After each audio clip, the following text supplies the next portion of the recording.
A transmissão de mais uma live pela US Intermunicipal de Peruíbe, Itairi e Pedro de Toledo. Escolhemos para o mês de julho o tema sobre compulsão, um distúrbio psiquiátrico cada vez mais comum nos dias de hoje. Desejamos a todos boas-vindas aqui no nosso lar e também aqueles que estão assistindo pelo Facebook e também assistirão nos próximos momentos. Hoje nós teremos uma apresentação musical com Nelson Galhardo e logo após receberemos nossa companheira Adriana Sandreski, que nos trará o tema Corpo em Guerra, Compulsão Alimentar, Anorexia e Bulimia à luz do Espiritismo. Mas antes, vamos fazer a nossa prece inicial. Vamos fechar os olhos neste momento, aqueles que se sentirem à vontade. Pai Criador, que a paz de Jesus, nosso Mestre, esteja conosco. Que possamos sentir a presença dos bons Espíritos, buscando em seus ensinamentos a força e a luz para a nossa live. Que a sabedoria e o amor nos guiem em todos os momentos da nossa vida. Que a palestrante da noite seja envolvida em muita luz, para que ela possa nos elucidar sobre a compulsão. E que possamos, através da música, nos harmonizar, nos preparando para receber os ensinamentos. Que assim seja, graças a Deus. Com vocês, então, Nelson Galhardo.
Boa noite a todos. Boa noite. Mais uma vez, que todos se sintam muito bem-vindos.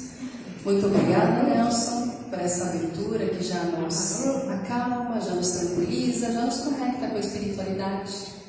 Como a Paula nos trouxe, em julho agora estamos trabalhando os temas que falam sobre as compulsões.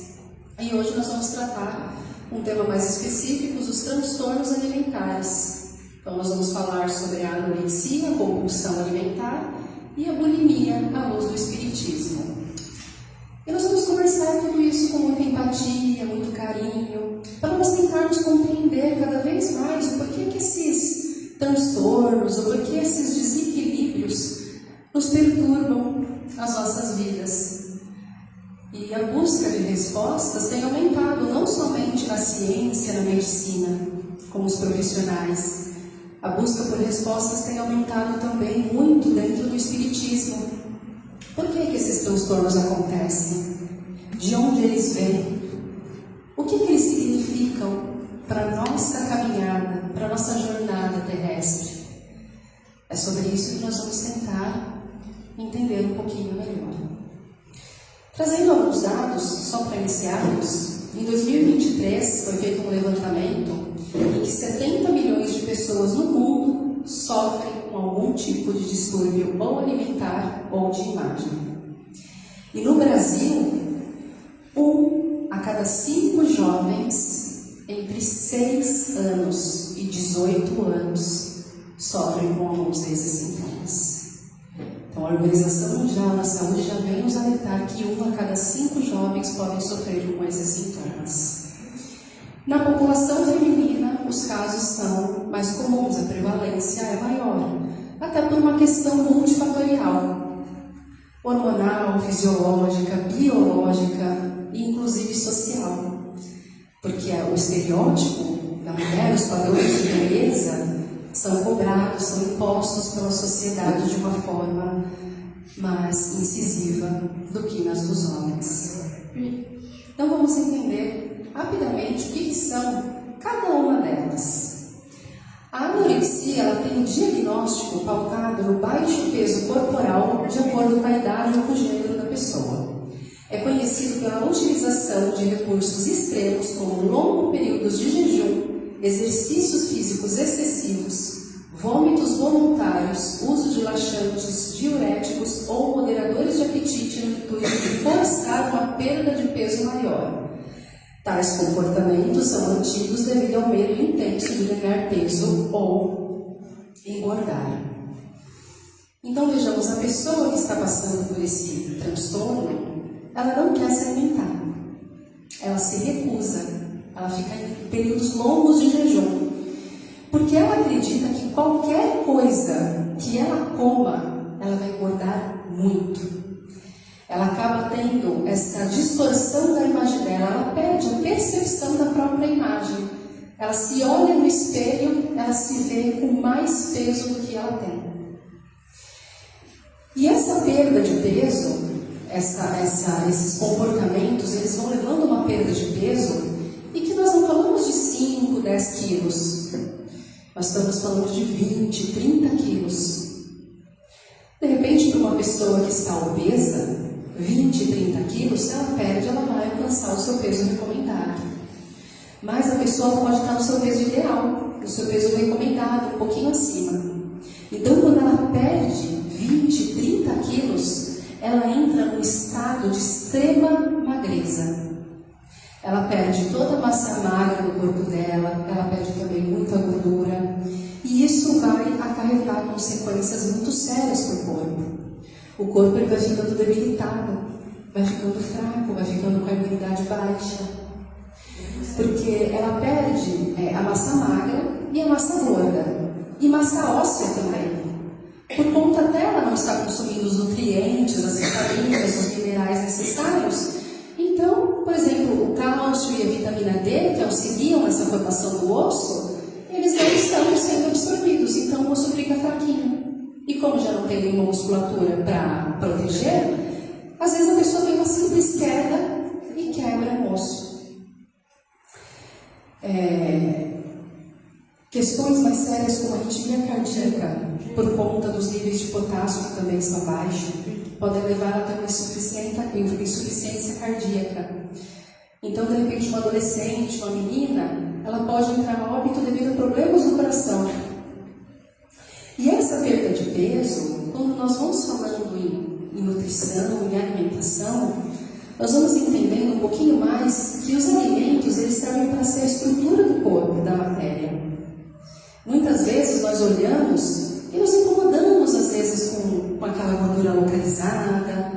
Nós acabamos nos incomodando com um pouquinho mais. Mas essa perda de peso, ela pode levar a consequências muito graves. E elas não acontecem do dia para a noite.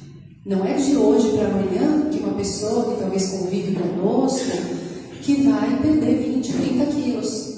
Então nós vamos observando. Essa pessoa, ela tem ficado períodos em jejum?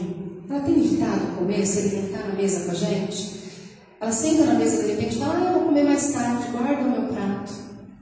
Ou de repente ela come e já vai para o banheiro para tentar eliminar aquilo que ela comeu. As meninas, por uma questão hormonal, vai ficando totalmente desbalanceado, então elas vão parando de menstruar até chegar à amenorreia, que é onde se cessa a menstruação. Os meninos vão perdendo pelos, os pelos param de crescer, a voz altera-se novamente. Então nós vamos vendo o quanto isso vai acarretando. Os desmaios também são mais frequentes, por conta, a pessoa não come, ela tem hipoglicemia, ela não tem níveis de açúcar no sangue, ou ela está com uma pressão baixa. Então são questões para nos atentarmos. Quando nós falamos da anorexia, que a prevalência é feminina, inclusive mais em jovens, é porque realmente os casos mais vistos são em jovens, adolescentes e meninas, que muitas vezes passam por um trauma, ou uma mudança muito brusca na família. Às vezes ela vai para uma faculdade, ela muda de casa, então ela tem um estresse que ela não consegue emocionalmente lidar, então ela acaba indo para esses comportamentos. Mas o número de casos, inclusive por conta da mídia, hoje das redes sociais, cresceu muito em número de adultos também. Inclusive porque os adultos têm mais recursos. Eles conseguem comprar os medicamentos, eles conseguem fazer procedimentos que muitas vezes o adolescente está sendo observado pelos pais não conseguiria. O segundo transtorno é a compulsão alimentar. Ele caracteriza-se pela ingestão descontrolada de grande quantidade de alimentos. A pessoa se alimenta excessivamente, ainda que esteja sem fome ou que já tenha feito alguma refeição anteriormente. Então, nessa compulsão, a pessoa ela não consegue parar de comer. Esse alimento independe da fome ou da necessidade do corpo físico. Ela vai comendo, e o estômago dela vai aumentando, e muitas vezes ela vai ganhando peso por conta disso. Ela não tem o controle, ela não consegue dizer assim, basta.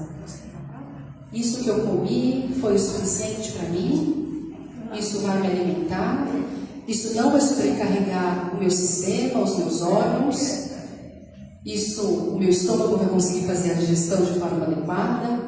Ela não tem esse discernimento, esse limite. É como se outra pessoa controlasse ela. E para ser considerada a compulsão alimentar, ela precisa ter pelo menos 2 episódios por semana. E num período longo também, de mais ou menos 6 meses. Porque muitos de nós podemos pensar, nossa, mas eu fui num feriado, eu fui num evento, eu fui viajar, eu fiquei num hotel, aqueles hotéis que eles têm todas as comidas inclusas. E muitas vezes nós abusamos em períodos desse alimento.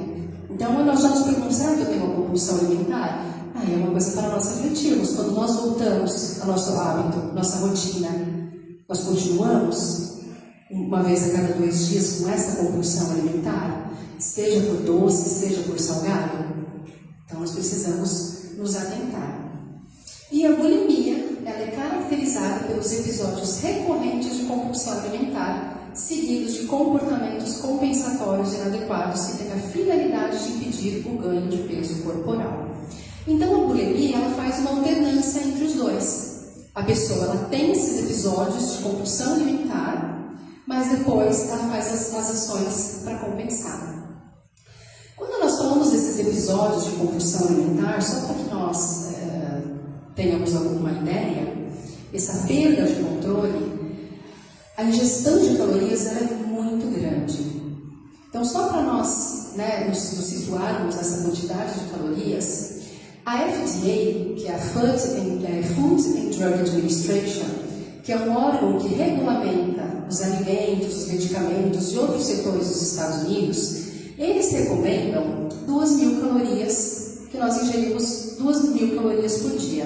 Essa é a média que eu acho que muitos de nós já ouvimos falar, que é uma média para um adulto, que isso vai variar bastante, o gênero, a quantidade de atividade física que a pessoa faz, mas isso é a média até que nós vemos nos rótulos. Aquele alimento ele tem uma quantidade X de calorias de acordo com uma dieta baseada em 2.000 calorias.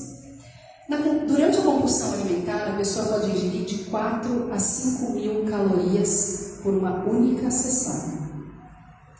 Então, só para nós entendermos esse descontrole quando ela está comendo, ela é capaz de comer um bolo todo, ela é capaz de depois ir para o salgado, e depois voltar para o doce, ela não consegue parar e ter esse discernimento. Tanto na bulimia quanto a compulsão alimentar, elas podem, logo na sequência desses episódios, trazer aqueles sentimentos de culpa, de remorso, de vergonha, de arrependimento.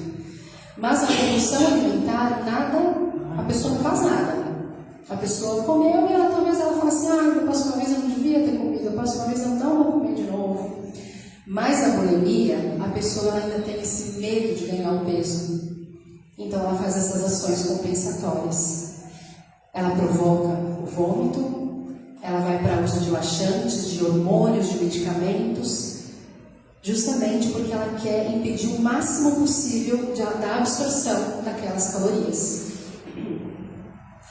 E o interessante é que a pessoa na bulimia, diferente da anorexia, que nós vamos identificando a perda de peso, na bulimia a pessoa está no peso ideal ou um pouquinho acima. Porque por mais que ela consuma todas essas calorias, quando ela vai provocar as ações, ela não consegue eliminar todas as calorias ela ingeriu. Então, algumas das calorias ela realmente absorve e isso faz com que ela fique ainda com o seu peso atual ou ideal. E aí a bulimia, ela também vai trazer todas essas ações do vômito, do uso de laxantes, ela vai trazer também muitas consequências sérias para o corpo físico. Então imagina uma pessoa que está lá vomitando 3, 4 vezes por dia. Ela começa a sentir dor de garganta, azia, refluxo. Ela também vai tendo descompensação hormonal, que também vai afetando a sua menstruação. Na bulimia, uma das coisas que eles identificam são os calos nos dedos. Então a pessoa, normalmente essa parte do dedo, ela fica com calo. Porque na hora que a pessoa provoca o vômito, com 1 ou com 2 dedos, porque ela coloca o dedo lá na garganta para ter ânsia para poder vomitar. Então esses dedos, eles vão raspando no dente essa parte do dedo. E aí vai formando calo. Os dentes também vão ficando, podem até perder os dentes, eles vão ficando apodrecidos, por conta, muitas vezes, esse vômito, a pessoa não vai, ela está na rua, ela não vai escovar os dentes depois que ela vomita. E muitas vezes aquele vômito teve contato com o ácido estomacal. Então, isso vai ficando no dente e vai comprometendo os dentes. Diarreias ou constipação por esse uso de laxantes de forma exagerada. Então, nesse momento que nós entendemos um pouquinho dos 3, eu gostaria que nós parássemos para imaginar o quão difícil, o quão desafiador são qualquer um desses 3 transtornos. Não é fácil. E pode parecer muito simples da nossa parte que não temos esses transtornos, falar, apontar o dedo, julgar e falar: por que você não para de comer? Para de comer! Ou então, por que você não se alimenta melhor? Por que você não se alimenta direito? Olha só eu. Nós temos aqui em casa, né? Por que você não se alimenta direito? Talvez nós não tenhamos esses transtornos, esses desequilíbrios. Mas certamente nós temos outros. E certamente nós não conseguimos controlar também. Então nós não podemos simplesmente achar que é simples dizermos para a pessoa: para. É só você querer. Se você realmente quiser, não é isso que nós falamos, o que nós ouvimos? Mas aí a grande questão: o que é realmente querer? Se eu quiser realmente hoje deixar de ser orgulhosa, amanhã eu já acordo e já não sou orgulhosa, porque eu quis realmente. Nas nossas orações da manhã, muitas vezes nós falamos: olha, hoje eu quero ter paciência. Hoje eu quero somente amar o meu próximo, eu não quero ser rude com ninguém. Hoje eu quero compreender mais o meu irmão. E aí nós vamos para a nossa oração da noite. E aí nós vimos que nós falhamos.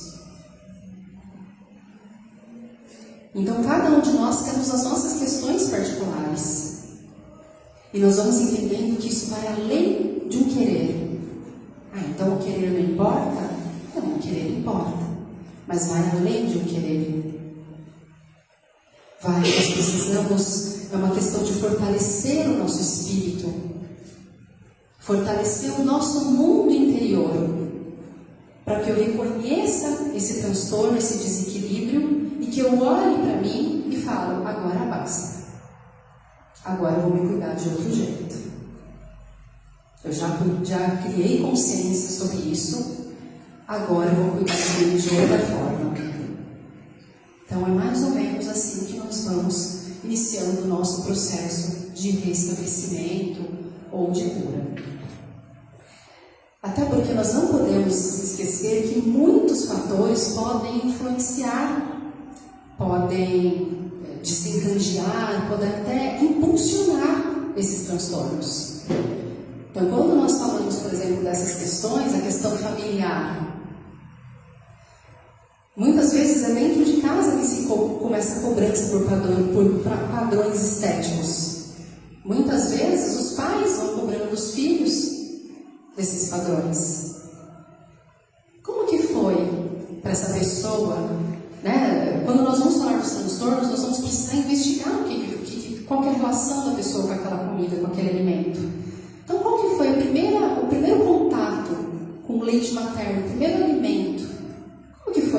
relação daquela pessoa? Depois, como foi a relação com a introdução alimentar, aqueles alimentos sólidos, os primeiros alimentos? Depois, quando criança e como adolescente, como foi instituído a mesa, as refeições? Como foi passado para ela o que é o alimento? Qual é a função do alimento? Por conta de valores e princípios, às vezes aquela família, os pais, os avós, passaram por momentos de escassez, de privação do alimento, e aí na casa eles, por exemplo, não permitem o desperdício do alimento. E muitas vezes eles mesmos montam, o responsável que monta o prato da criança para ela se alimentar. E às vezes ele coloca mais do que aquela criança necessita comer. Mas o desperdício não é permitido. Então aí pode entrar algumas questões da ameaça, da chantagem emocional, das compensações. Então, olha, se você não comer isso, você vai ficar de castigo. Se você não comer tudo, você não vai brincar lá fora.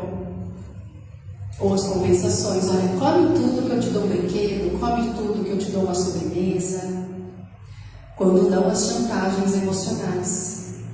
Quando a pessoa que fez o alimento, poxa, mas eu fiz com tanto carinho, você não vai comer? Você não gostou? Puxa, eu vou ficar tão chateada. E isso vai entrando no nosso inconsciente. Nós não estamos aqui para julgar nenhum valor, nenhuma conduta. Todos nós passamos por isso. Mas nós precisamos começar a investigar qual que é hoje a nossa relação com a comida, principalmente quanto adultos. Porque nós também temos as nossas questões, as questões sociais, por exemplo. Se nós pararmos para pensar sobre os nossos encontros, nós vamos visitar alguém, nós vamos fazer uma reunião de trabalho, nós vamos fazer um grupo de estudo. Quanto dessas questões não estão girando em torno da comida? As reuniões de trabalho são feitas em café, são feitas em algum local que tem um bolinho, um cafezinho. Ai, se nós formos na casa de alguém não nos oferecemos um cafezinho e um bolinho. Isso é uma afronta. Então nós precisamos começar a questionar qual que é a necessidade do alimento, de nutrir o corpo ou de ser fonte de entretenimento e de prazer. Poxa, mas não precisamos ser tão radicais assim, não é mesmo? Muitas vezes aquele bolinho, aquele cheirinho nos remete à infância, nós temos o comfort food, não é mesmo? Que, poxa, não posso ir na casa de alguém fez aquele bolinho com tanto carinho. É claro que nós podemos, tudo com bom senso e equilíbrio, nada é proibido. Mas nós estamos falando de pessoas que têm desafios com as questões alimentares. Para ela vivenciar isso muitas vezes no dia a dia é um grande desafio, ela tem uma grande dificuldade. Onde ela vai, onde ela frequenta, tem os alimentos lá sendo expostos e sendo ela convidada a fazer uso deles. As questões da baixa autoestima também. Quando uma pessoa não se sente bem com ela mesma, né, se eu não percebo o meu valor, se eu tenho uma imagem negativa do meu corpo, essa falta de confiança ela pode me levar a comportamentos prejudiciais. Se eu tenho dificuldade de identificar as minhas emoções, eu vou acabar usando isso como o alimento, ou a restrição, o excesso do alimento, ou a restrição dele, eu vou usar isso como uma punição, como uma forma de anestesiar, uma forma de suprimir as minhas emoções. Então tudo ali se confunde. Se eu estou triste, eu vou em busca do alimento para me trazer um conforto. Se eu estou feliz, eu vou em busca do alimento para me trazer uma comemoração. Se eu estou entediada, eu vou em busca do alimento. Ou se eu estou triste, eu me tranco no meu quarto, eu não quero comer o dia todo. Se eu estou com raiva, eu não ponho nada na minha boca. Então nós precisamos também prestar atenção se nós estamos utilizando da fome emocional ou da fome física. Isso vai entrar bastante na parte de rejeição, no medo da rejeição ou da vaidade. Porque todos nós temos a nos importar muito com a opinião dos outros, de sermos julgados, de sermos rejeitados. Então, quando eu vou percebendo que o mundo não me aceita do jeito que eu sou, porque eu já não tenho uma autoestima, uma boa autoestima, e eu vou percebendo que eu tenho risco de ser rejeitada, eu vou me transformando em alguém que o mundo quer que eu seja. E quem que o mundo quer que eu seja hoje? Eu não sei, vou buscar nas redes sociais. O que hoje eles querem? Eles querem uma pessoa bem magra, eles querem uma pessoa bastante musculosa. O que os padrões de estética hoje pedem? E eu vou em busca disso, tentar satisfazer o que a sociedade impõe como ideal naquele momento, porque isso vai mudando também de acordo com as épocas. E aí nós nos questionamos, será que era isso que Jesus queria que nós fizéssemos? Nós ficássemos correndo atrás desses padrões de estéticas e nos esquecêssemos da nossa essência? Porque quando nós vamos nos preocupar apenas com como eu estou expondo aparentemente, eu vou esquecendo tudo de mim. A minha personalidade, as minhas virtudes, a minha inteligência, os meus talentos, tudo isso deixa de importar. Então nós temos uma distorção dos valores que são importantes, que nós vamos carregar depois quando desencarnados. E nós vamos entrar agora nesse momento, falando da bagagem reencarnatória daqui para frente, sobre como o Espiritismo vê essas questões. No capítulo 5 do livro Evangelho segundo o Espiritismo, Kardec traz para nós que são de duas espécies as nossas vicissitudes. Os nossos desafios da vida, eles derivam de duas fontes bem diferentes.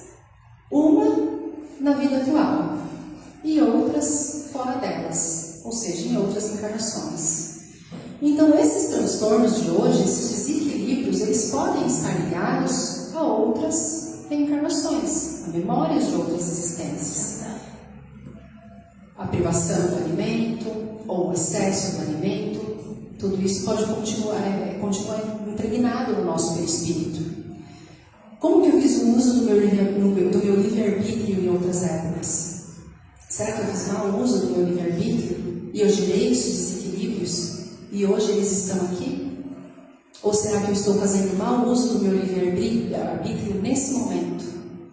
E aí eu estou gerando consequências também para futuras encarnações.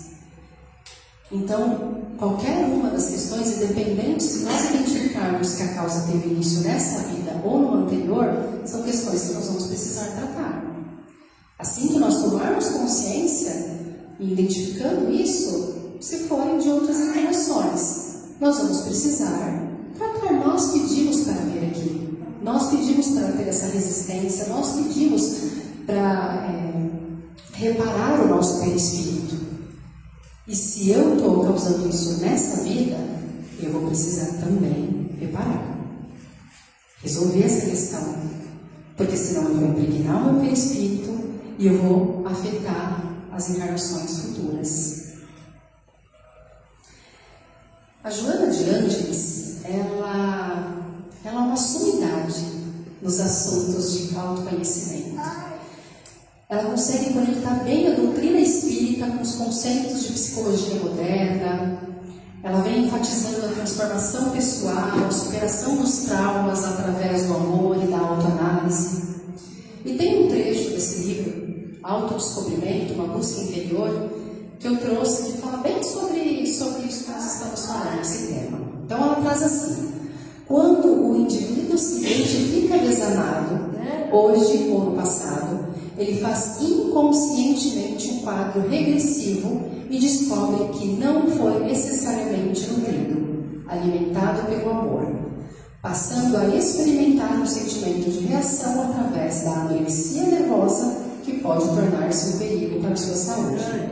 De outra forma, pode apresentar reação totalmente contrária e faz uma patologia de voracidade alimentar, a bulimia, em que a insatisfação leva a comer até a exaustão, propiciando perturbações digestivas e nervosas muito complexas. Então ela diz que lá no fundo, quando nós não nos sentimos nutridos, alimentados, não é? Pelo amor, emocionalmente, nós podemos desencadear algum desses transtornos. E aí eu sou adulta, E aí eu percebo, identifico que eu tenho algum desses transtornos. E pode ser que eu não me sinta amado o suficiente, ou eu não me sinta, eu seja amado, mas eu não me sinta amado. O que eu devo fazer? Nós vamos precisar nos amar. Aí como?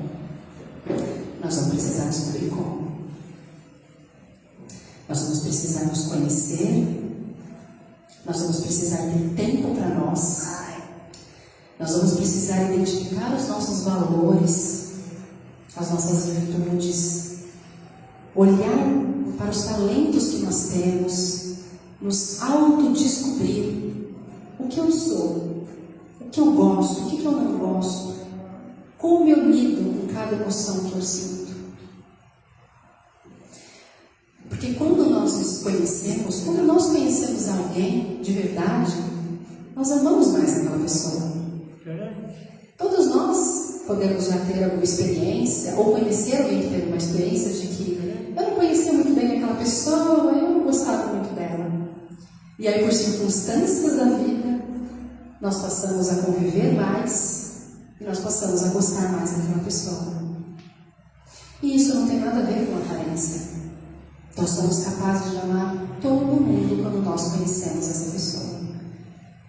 Então nós precisamos nos conhecer, identificar essas questões. Nesse livro, ela ainda traz uma coisa tão bonita, ela diz assim, que reconhecer esse ou outro conflito exige coragem. Nós vamos passar pela descida, pela dor, nós vamos lá no mundo mais sombrio, desconhecido. Mas quando nós formos capazes de ver, de alcançar, de nos conscientizarmos daquele transtorno, ele vai estar ali, à disposição para ser adequadamente iluminado, se ele for acolhido com coragem e entrega. Então ela vem nos dizer que quando nós nos conscientizamos daquele transtorno, daquele conflito, daquele desequilíbrio, e nós acolhemos ele, nós vamos olhar para ele e falar assim, ela diz, né, a verdadeira força está em ressignificar as dores. Então nós vamos olhar para aquele transtorno, para aquela dor, aquele sofrimento que está me causando, e eu vou ressignificar ele para um aprendizado. O que isso está querendo que eu aprenda? Que informação que esse transtorno está tentando me trazer? Mas nós vamos precisar nos conscientizar dele e acolhê-lo, sem culpa, sem raiva, sem culpar nós, ou a família, ou outras encarnações. Todos nós precisamos ter essa responsabilidade.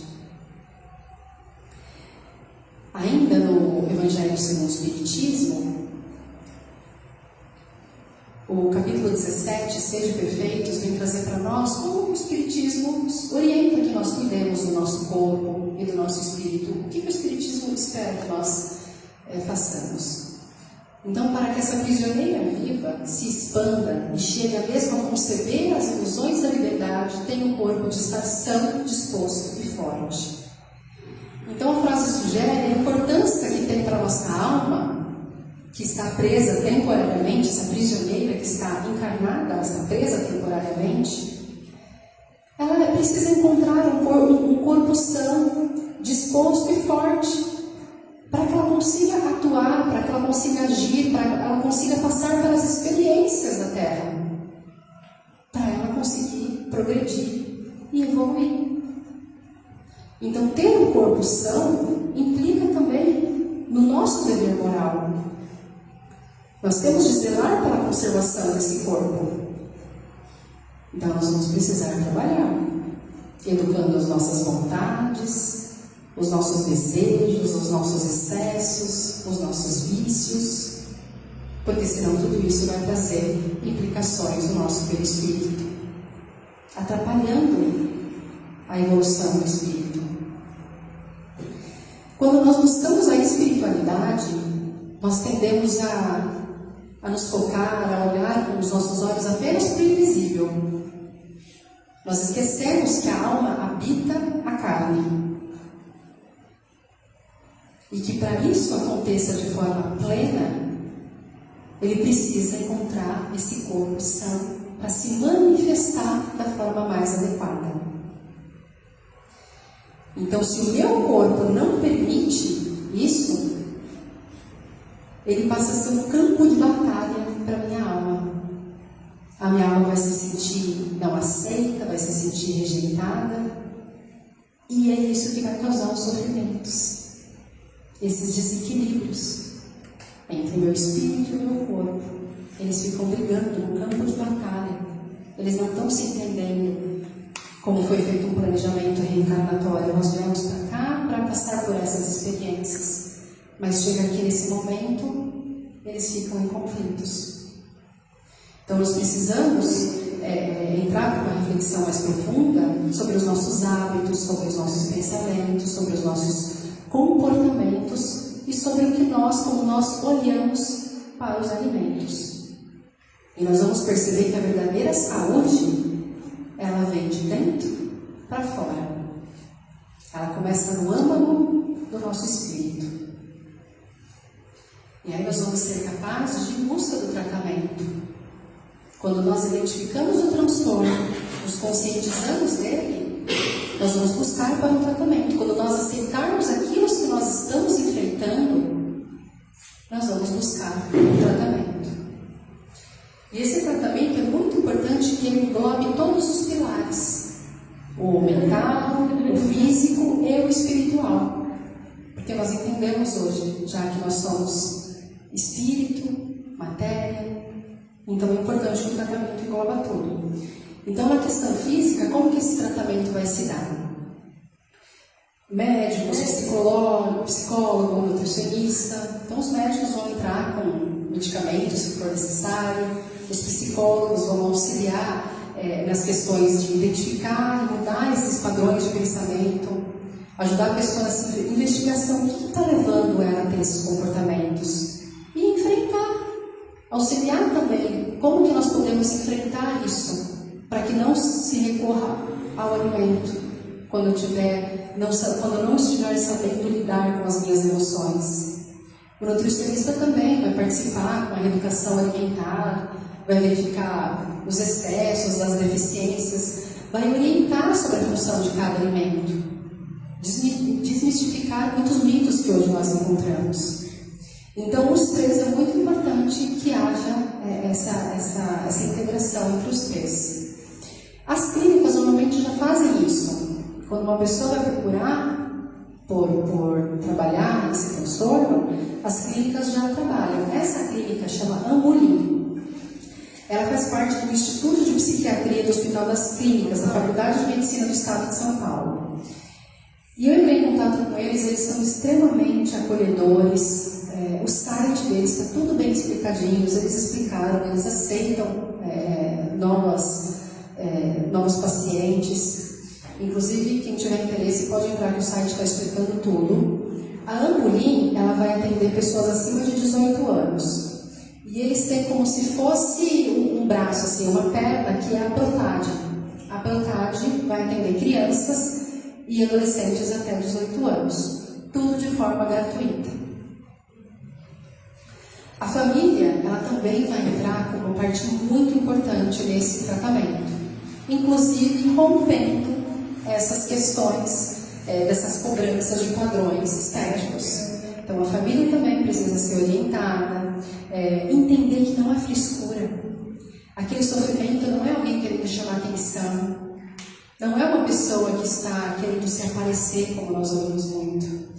Então, ela precisa ter essa escuta, esse acolhimento, esse auto-amor, esse amor com aquela pessoa. O não julgamento é muito importante na família nesse momento. E os grupos de apoio, eles servem também para amparar, para sustentar, para auxiliar, porque pessoas que estão passando pelos mesmos desafios, eles podem trocar as experiências. Quais ferramentas que estão funcionando para você, de repente aquela ferramenta pode funcionar para mim também. Então é importante esse grupo de apoio. E na questão espiritual, tem o autoconhecimento, que a Joana de Ângeles já nos trouxe bastante material, mas ele vai nos libertar do medo. Porque normalmente nós temos medo do que nós não conhecemos. Mas se eu passo a me conhecer, se eu passo a ver as minhas emoções, como que eu me comporto, como que eu lido com elas, eu passo a perder o medo. Eu passo a trazer para a minha consciência. Vai me libertar da culpa. Porque eu entendo que eu estou aqui nesse processo de aprendizado, que eu estou tentando, que eu estou me esforçando. E da ignorância, porque nós vamos ganhando conhecimento. André Luiz, ele nos fala que não há sofrimento inútil, que tudo é lição, tudo é aprendizado para aquela alma que busca crescer. Então, que nós possamos, mais uma vez, olhar para esse sofrimento como um aprendizado. A oração é o evangelho do lar. A oração ela eleva as nossas energias, nos sintonizando com os espíritos, com os nossos guias espirituais, com os nossos mentores, com os benfeitores. E isso vai nos afastar de influências, de entidades que estejam talvez nos influenciando a pensamentos negativos, a autodepreciativos, pensamentos que nos trazem para a vaidade, para a obsessão pela beleza, pelo corpo. Então, essa oração ela vai ser muito importante para que nós possamos nos desintonizar com os obsessores. E o Evangelho no Lar, ele, além de levar as energias do nosso lar, da nossa casa, e ajudar também no autoconhecimento, ele nos vai trazer muita força e consolo. Porque tem passagens do livro, e eu trouxe, por exemplo, a passagem no capítulo 6, que fala o Cristo Consolador, que é onde traz de Jesus, que falou: vinde a mim todos os que estáis aflitos e sobrecarregados, que eu vos aliviarei. Tomai sobre vós o meu jugo e aprender comigo, que sou brando e humilde de coração, e acharei repouso para as suas almas. Pois é suave o meu jugo e leve o meu fardo. Então, para todos nós que estamos sofrendo, principalmente esses transtornos, quando nós lemos essa lição, nós vamos ler mais ainda lá explicando o que significa isso. Jesus está nos convidando a nos aproximar dele, que ele vai dividir conosco o nosso fardo, que ele vai nos ajudar nas nossas dificuldades, nos nossos desafios. Isso vai nos tornar mais leve, vai nos deixar mais perto dele. A prática da caridade, nós podemos pensar em duas formas nessa prática de caridade. A caridade conosco mesmo, promovendo o auto-amor, o auto-perdão, nos percebendo que todos nós cometemos equívocos, nos perdoarmos para ver que todos nós erramos e que o importante é que nós nos reerguermos para lutar contra os nossos desafios. Então esse auto-perdão é muito importante para que a gente se livre dessa culpa, desse remorso. E a prática de caridade com o próximo ajuda a gente a tirar o foco de nós mesmos. Quando nós auxiliamos o outro, nós vemos muitas vezes que o outro está passando por tamanha dificuldade também, tanto quanto nós, ou às vezes até mais. E a casa espírita, com os atendimentos fraternos, passas, palestras, água fluidificada, ela entra também como esse grupo de apoio, em que nós somos todos irmãos nos auxiliando mutuamente. Eu trago os meus desafios, eu auxilio você nos seus, e todos nós vamos juntos, aliviando uns aos outros das nossas dificuldades. Caminhando para o nosso encerramento, eu queria convidar todos a fazer uma reflexão juntos. Aqueles que desejam podem fechar os olhos, os que preferirem podem manter aberto. Mas eu vou falar alguns nomes. E eu queria que vocês pensassem o que vem na mente de vocês quando vocês ouvirem cada um desses nomes. Joana de Ângeles, Chico Xavier, Emmanuel, André Luiz, Madre Teresa de Calcutá, Divaldo Pereira Franco, Bezerra de Menezes, Gandhi, Buda, Allan Kardec, Paulo de Tarso, Papa Francisco, Jesus. Podem abrir os olhos. Quando nós pensamos nesses nomes, o que nós podemos dizer que veio à mente? Um ensinamento? Uma frase, uma passagem, uma lição, um livro, ou veio a aparência física deles, o quanto eles estão pesando, se eles estão um pouquinho acima ou abaixo do peso. Todos nós podemos concordar que todos eles tiveram uma bela alma, não é? O quanto nós encontramos eles e vemos eles como belas almas. E quando nós vemos almas belas no nosso caminho, nós não prestamos atenção no corpo que ela carrega. Então, que através desses exemplos, que nós possamos tentar tornar a nossa alma bela, nos esforçando para isso. Aquela que traz o amor nos olhos, o carinho nos gestos, nas palavras, no acolhimento. Tudo isso se revelando através de um corpo que foi tratado com muito carinho e muito respeito. Então, que nós possamos sair hoje entendendo que a verdadeira beleza, ela não está no corpo que se vê, mas na alma que se revela através dele. Muito obrigada, e nós vamos dar início às nossas vibrações. Aqueles que desejam podem fechar os olhos. E elevando agora os nossos pensamentos, nos conectando com a espiritualidade, vamos nos deixando envolver, sentindo já um bem-estar nos envolvendo, e vamos vibrar, através dos nossos pensamentos e sentimentos, muito amor por todo o nosso planeta Terra. Vamos vibrar muito amor para todos os nossos irmãos que estão passando nesse momento por transtornos, por desequilíbrios, trazendo eles fé, força, coragem e resignação. Vamos vibrar muita luz para o nosso país, para os nossos lares, envolvendo cada um dos que moram com a gente, buscando a fraternidade, a harmonia dentro dos nossos lares, para que a convivência possa ocorrer de forma mais pacífica, auxiliando uns aos outros nos nossos desafios, para que a nossa encarnação seja de forma mais leve, mais tranquila. Vamos vibrar por todas as casas, todos os templos, todos os locais que acolhem irmãos necessitados, que esses lugares possam cada vez mais receber muita luz e continuar acolhendo, orientando para os ensinamentos de Cristo, deixando a nossa caminhada, a caminhada dos nossos irmãos mais leve e mais serena.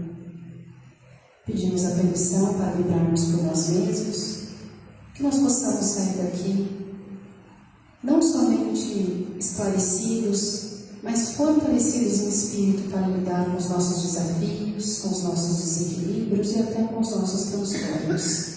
Com a permissão de nosso querido Cristo Jesus, encerramos o nosso encontro de hoje. Que assim seja, graças a Deus.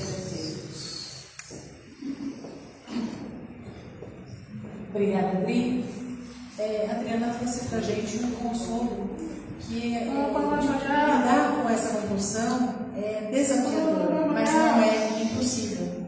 Então eu queria deixar para vocês aqui uma frase: a recuperação é uma jornada, não um destino. Cada pequeno passo conta e cada dia é uma nova oportunidade para recomeçar e se fortalecer. No próximo domingo, dia 20, nós teremos o tema Jogos Virtuais e Vícios, a mente aprisionada na tela, com o palestrante Paulo Salles. E encerrando a nossa live, nós vamos ouvir um pouquinho mais de música com o Nelson. Uma ótima semana para todos.